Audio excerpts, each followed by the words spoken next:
I interviewed my grandpa, Claude Schindler. He started out of college and worked at NCR. He was the marketing executive for medium and large scale computers for 11 years. 2 of those years, he was also captain in the Air Force. He then started Dayton Christian School System in 1963, where he then became on to become the president of Legacy Ministries International and Dayton Christian School System. And he had a large part in starting both of those. Right now, he's currently the president emeritus of Dayton Christian School System, but he has been with them for 44 years now. I chose to interview him because he is the greatest natural born leader I know. Not only has he had experience in the secular business world, but also in a Christian business world. This gives him so much understanding of how to be a leader in all different types of situations and the biblical principles he has that apply to both. I asked him, what did you have to do to get to where you are now? And he has a very strong work ethic that he was taught as a child, and he carried it over into his adult life. He worked all throughout college to make enough money, and now as a professional, he continues to attend seminars, conferences, and readings to keep up in his professional career. I asked him about some questions about conflict and how he deals with conflict and what he feels is the best way to approach conflict. And he said that he thinks that conflict must be dealt quickly with those involved, and it's important to hear both sides of it. And he uses the Matthew 18 principle, where you first get the people that are involved in a room together. If it is then not resolved, then witnesses are brought in. If it's still not, then the board comes in and resolves the situation. But in his experience, most of the time, the reason for conflict is bad communication. And that's why he really thinks communication is a critical part of not having conflict and also getting rid of conflict.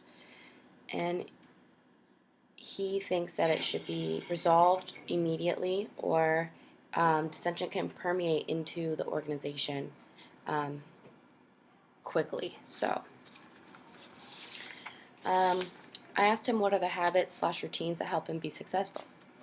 And he said that recognizing his inadequacies and his failures, and understanding that he can't know everything that he has to do, and so he relies on God. And also he acknowledges that he also has responsibilities as a husband, a father, and a grandfather, and that those should be the center of his life.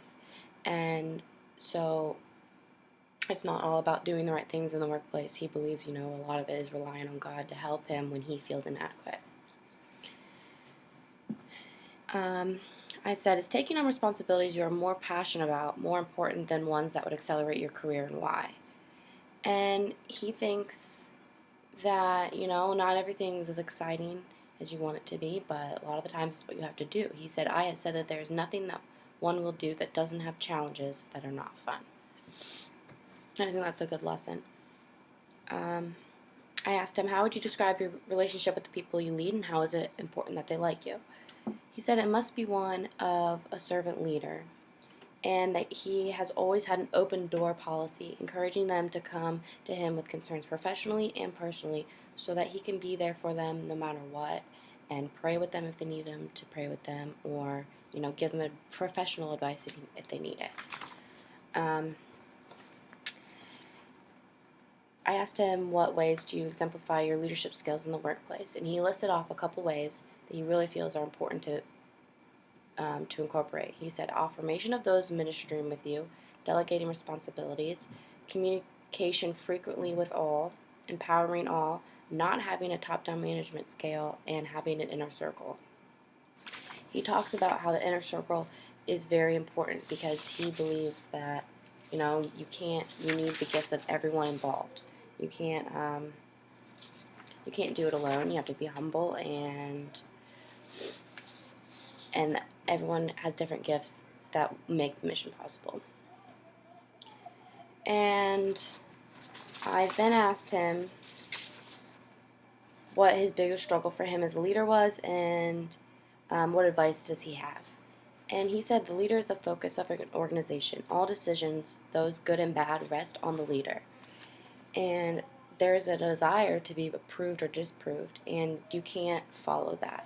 and you can't take anything like personally or be discouraged, and you have to defer criticism to others and let it rest with them, because people might just be saying that because they're not happy with your decision, but at the same time, some of them might actually have valid points. So you can't be discouraged, but you also need to kind of take it into consideration when they say things about